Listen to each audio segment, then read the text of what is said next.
में नहीं गया सभा करने। इस घटना के बाद में यहाँ आपके पास आया ये कहने कि यहाँ आपके पास पहले मौका आएगा अपने लोगों की रक्षा सुरक्षा करने का। यहाँ आपके पास पहले अवसर है इन गुलामी की बेड़ियों को और उन सामंतशाही ताकतों को सबक सिखाने का कि अब हम जुल्म नहीं सहेंगे। अब हम किसी भी कीमत पे किसी भी अन्याय अत्याचार को बर्दाश्त नहीं करेंगे, चाहे वो चंद्रशेखर आजाद के साथ हो या गांव में रहने वाले आम किसी किसान, कामगार, नौजवान, महिला, मजदूर किसी के भी साथ होने इस अन्याय को नहीं सहेंगे। ये सबसे बड़ा मौका आपके पास आने वाला है और मैं ये आपसे आग्रह करूंगा, ये राजधानी है हमारी, मैं इस बात को जानता हूं, ये आगरा से लगी हुई ये राजधानी है हमारी। मैं आपसे अपील करूंगा, आपने मिट्टी के पुतलों को ताकतवर बनाया। मैंने आपसे पहले कहा कि सबके लिए अपनी जान कीमती होती है। लोग रोटी और जान के लिए जीते हैं। मैं अगर जीता हूं, अगर मुझे ये दूसरा जन्म मिला है तो मैंने पहला जन्म भी आपके नाम सब कुर्बान कर दिया था और मेरा ये जन्म भी आपके नाम कुर्बान रहेगा। आप इस बात को जान लें।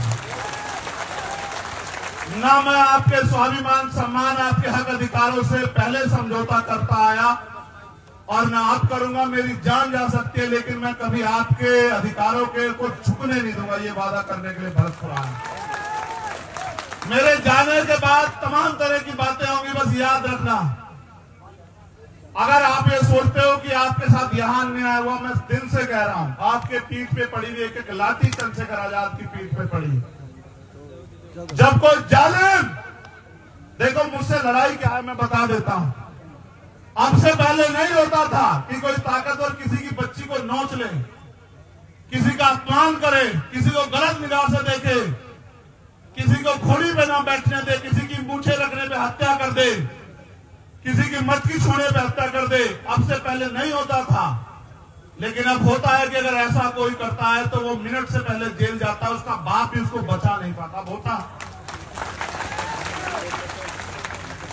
जो ये सोचते थे कि ये किसान कमेरे, दलित, पिछड़े, अल्पसंख्यक समाज के लोग, आदिवासी समाज के लोग उनकी जागीर है, उनके गुलाम है, इनका शोषण करना उनका जन्मसिद्ध अधिकार है, आज वो लोग मिनट से पहले जेल में जाते हैं, उनको सजा होती है।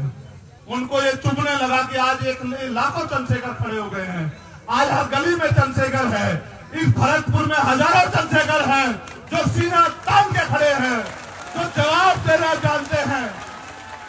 ये उनको चुभने लगा। वो लोग अपनी सरकार के मंचों में बैठ के कहते हैं कि जो कल तक हमारे जूतों के फीते बांधते थे, इस संविधान की वजह से हमारे सर पे चढ़ के बैठ गए हैं।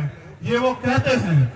मेरी लड़ाई ये है कि संविधान ने जो अधिकार आपको दिए वो सुरक्षित रहें और वो लागू हो और नए अवसर पैदा हो और भारतीय संविधान सुरक्षित रहे और बाबा साहब अम्बेडकर, सर छोटूराम और चौधरी चरण सिंह, चौधरी कुंभाराम आर्य, कोतवाल धन सिंह गुर्जर, जननायक बिरसा मुंडा और मान्यवर काशीराम साहब के अधूरे सपने पूरे हों। यही मेरा सपना है, इसलिए मैं राजस्थान में हूं और मैं जानता हूं